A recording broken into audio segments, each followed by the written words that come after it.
Sa ibang balita, muling binanata ni Davao City Mayor Baste Duterte si Pangulong Bongbong Marcos sa ginawang birthday rally para sa ama niyang si dating Pangulong Rodrigo Duterte. Nasa frontline ng balitang yan ang aming Mindanao correspondent na si Braille Montalvo. Marcos! Tanawa ni! Wala ka diya kung wala sila!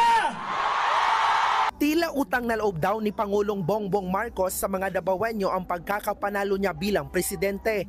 Ito ang galit na mensahe ni Davao City Mayor Baste Duterte kay PBBM. Sinabi niya yan kagabi sa birthday rally sa Roxas Avenue, Davao City ng ama niyang si dating Pangulong Rodrigo Duterte na nakakulong sa International Criminal Court. Matatanda ang running mate ni PBBM si Vice President Sara Duterte noong 2022 national elections. Naging emosyonal din si Mayor Baste dahil ito raw ang unang beses na hindi niya nakasama ang ama niya sa kanyang kaarawan.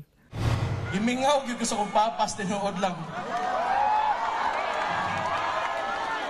Noon yung pinakaunang birthday niya nga, wala ko sa makit eh. Binanatan din ng alkalde ang pamimigay ng ayuda ngayong election season. Ganang ayuda na ginagamit nila garon. Waan ninyo tanan!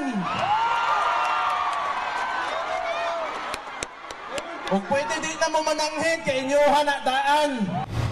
Libo-libong supporters naman ng dating Pangulo ang dumalo sa rally. Bukod kay Mayor Baste, present din ang ilang kaalyado ni Digong na sina Senator Bongo at Senator Bato de la Rosa, maging si Philip Salvador. Nagkaroon din ng drone show bilang pagpupugay nila kay Digong. Meron ding mga nag-concert. Ang ilang poste sa gilid ng kalsada may nakakabit na mga pulang laso na may nakalagay na Bring Duterte Home. Higit 2,000 uniform personnel naman ang ipinakalat sa lungsod para sa seguridad. Sa huli, pinasalamatan ng pamilya Duterte ang kanilang mga tao na walang sawang sumusuporta sa kanilang pamilya.